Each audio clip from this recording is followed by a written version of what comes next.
Assalamualaikum warahmatullahi wabarakatuh. Kembali lagi bersama saya Mr. Rahmat di YouTube channel saya Rahmat Hidayat. Bagi kamu yang baru saja bergabung menonton video ini, silahkan untuk tekan tombol subscribe-nya terlebih dahulu, kemudian tonton videonya sampai habis. Pada video kali ini kita akan membahas tentang uncountable noun dan countable noun, ya. Countable noun and uncountable noun. Countable itu asal katanya dari count and able, artinya adalah bisa dihitung.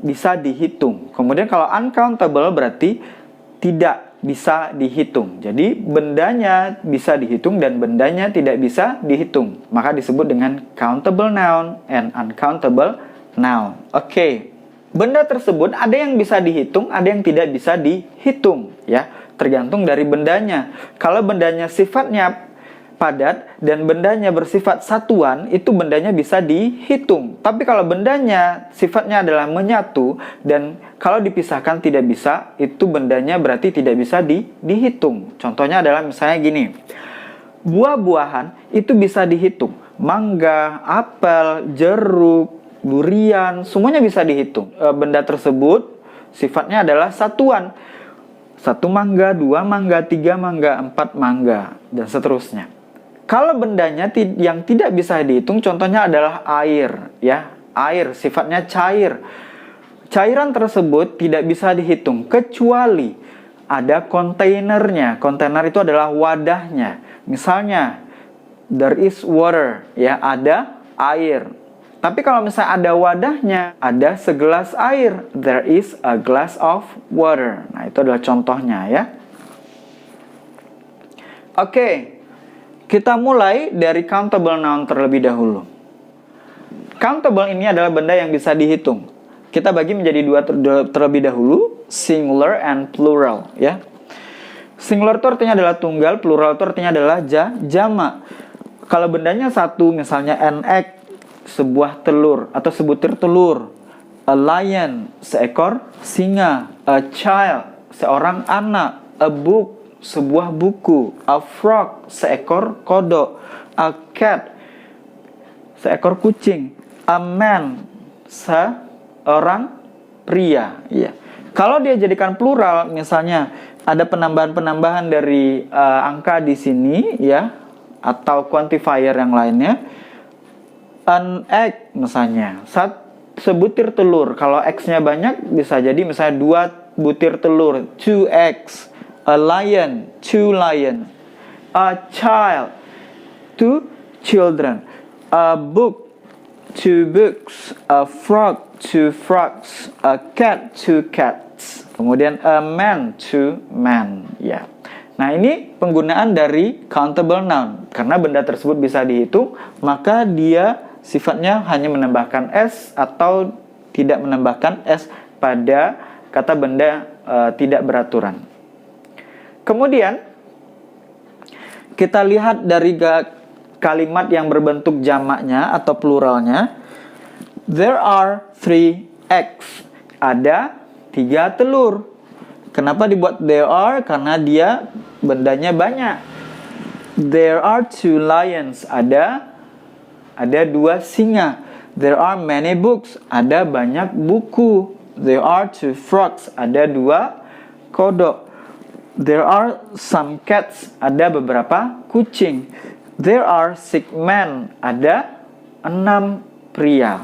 Nah, jadi di sini bisa dihitung bendanya, ya, maka digunakan there are, ya. There are. Oke. Nah, kemudian kita lanjut kepada uncountable noun. Nah, uncountable noun itu seperti yang saya jelaskan tadi, ketika dia misalnya ada benda itu dimasukkan ke sebuah kontainer, maka benda tersebut bisa dihitung. Tapi kontainernya bukan bendanya, ya. Nah, kita contohkan sini ada water, ada ink, ada sugar, ada milk, ada rice, gas, jam, oil. Benda-benda ini adalah benda yang tergolong ke dalam uncountable noun. Contohnya adalah water. Water itu adalah air. Air itu dia banyak, ya, tergantung tempatnya di mana wadahnya. Misalnya, air itu di gelas. There is a glass of water. Ada segelas air. Jadi, wadahnya itu adalah gelas.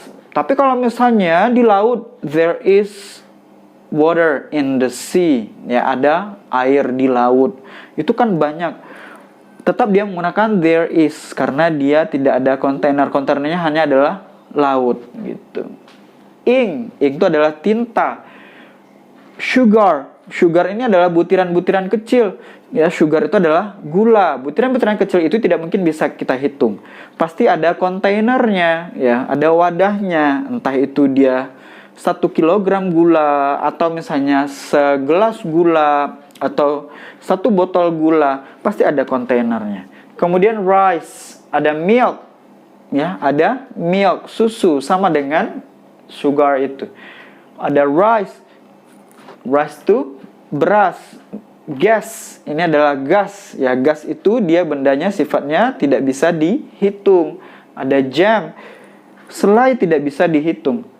Oil itu adalah minyak dan bendanya tidak bisa dihitung. Intinya uncountable noun itu, ya, benda-benda yang tergolong ke dalam uncountable noun itu dia bersifat butiran. Kemudian dia bersifat banyak yang memang tidak bisa dihitung.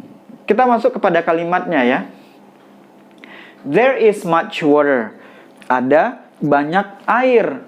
Kita menggunakan much di sini. Kemudian waternya tidak boleh tambahkan s, ya. Tidak boleh tambahkan s, beda dengan yang ada di sini, ya, karena benda ini bisa tambahkan s. Tapi kalau di sini tidak boleh tambahkan s, ya. Kemudian there is some ink, ada beberapa, ya, ada beberapa tinta. Tintanya mungkin sedikit, ya, ada beberapa, tidak banyak. Tidak boleh tambahkan s, ya. Kemudian there is sugar, ada gula. Tidak boleh tambahkan s. There is a little milk, ada sedikit susu, ya, ada sedikit susu, maka kontainernya adalah sedikit susu. Nah, bagaimana kalau yang ini? Nah, saya jelaskan dulu. There are 2 glasses of rice, ya, ada 2 gelas beras. Jadi berbelasnya itu tidak boleh tambahkan s, tapi yang ditambahkan adalah s-nya yang ini, gelas itu. Kalau 1 gelasnya a glass, kalau banyak gelasnya glasses, ya, berarti dia menggunakan 2 glasses, tambahkan es di belakangnya. There are 2 tubes of gas, ada 2 tabung gas, ya. Nah, kontainernya adalah tube, ya, tabung tersebut. There are 3 cups of jam, ada 3 cangkir selai, ya, ada 3 cangkir selai, ya, mungkin dibungkus dalam bentuk cangkir. Nah, jamnya tidak boleh tambahkan es, hanya tambahkan kontainernya saja. Kemudian there are 2 bottles of oil, ya, ada 2 botol minyak. Oke, sampai sini paham, ya? Mudah-mudahan paham. Nah, itulah perbedaan antara countable dan uncountable noun, ya. Jadi yang selama ini kita lihat kok ada yang pakai s atau yang tidak. Nah, itu digolongkan kepada countable dan uncountable noun. Mudah-mudahan kamu bisa memahaminya ini, ya. Kita masuk kepada exercise-nya terlebih dahulu, ya. Kita jawab. Di sini tentukan penggunaan dari uncountable noun dan countable noun. Kita singkat menjadi U dan C. Ada beberapa benda di sini, ya. Kemudian kita tentukan apakah dia menggunakan uncountable noun atau countable noun. Bright, jam, friends, fingers, flowers, pants, salt, time, apples, sand, books, chairs. Ya. Bread itu adalah roti, ya. Kalau roti itu dia sifatnya harus dipotong-potong dulu, baru dia bisa menjadi plural, ya.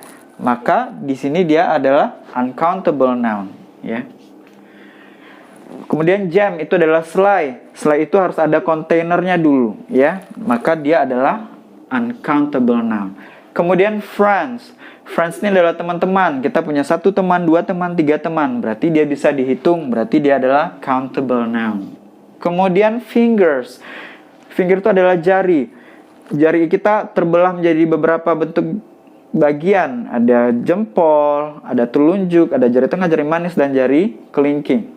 Nah, itu bisa dibagi. Berarti dia adalah countable noun, ya. Kemudian adalah flour. Flour ini adalah tepung. Tepung itu tidak mungkin bisa dibagi, pasti ada kontainernya. Maka dia adalah uncountable noun. Kemudian ada pens. Pens ini pena, pena-pena, berarti banyak, bisa dibagi. Ada 1 pena, 2 pena, 3 pena, 4 pena. Berarti dia adalah tergolong countable noun, yang bisa dihitung. Kemudian salt. Salt ini artinya adalah garam.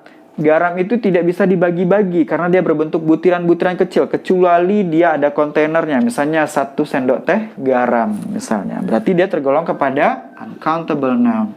Kemudian ada lagi time. Time itu adalah waktu. Waktu itu tidak bisa dibagi, ya. Karena dia sifatnya adalah uncountable noun, tidak bisa dihitung, maka dia adalah tergolong uncountable noun. Kemudian apples. Apple, ya bendanya banyak, ya, dan bisa dibagi, ya, bisa jadi satu benda, ya, 1 apel, 2 apel, 3 apel, berarti dia adalah countable noun. Kemudian ada sand. Sand itu adalah pasir, berbentuk butiran, pasti harus ada kontainernya, misalnya satu gerobak pasir misalnya, berarti dia adalah uncountable noun. Kemudian selanjutnya adalah books, buku-buku. Buku ini bisa dibagi, ya, 1 buku, 2 buku, 3 buku, maka dia tergolong kepada countable noun. Selanjutnya adalah chairs. Chairs itu adalah kursi-kursi. Nah, kursi tersebut bisa dibagi-bagi, ya, maka dia adalah tergolong countable noun. Baik, nah itu adalah pembahasan kita tentang countable dan uncountable noun, dan masih banyak lagi benda-benda yang lain yang bisa kita golongkan kepada benda yang bisa dihitung dan benda yang tidak bisa dihitung. Intinya, kalau untuk benda yang bisa dihitung, dia bersifat satuan dan dia dikumpulkan. Kalau misalnya uncountable noun, itu bendanya sifatnya menyatu dan dibagi-bagi. Nah, itu adalah uncountable noun. Terima kasih sudah menonton video saya, mudah-mudahan bisa membantu kamu untuk lebih memahami tentang pembelajaran bahasa Inggris. Dan bagi kamu yang menyukai video ini, silahkan like, kemudian subscribe, dan jangan lupa share kepada teman-teman kamu yang membutuhkan pembelajaran bahasa Inggris secara gratis. Terima kasih, Assalamualaikum warahmatullahi wabarakatuh.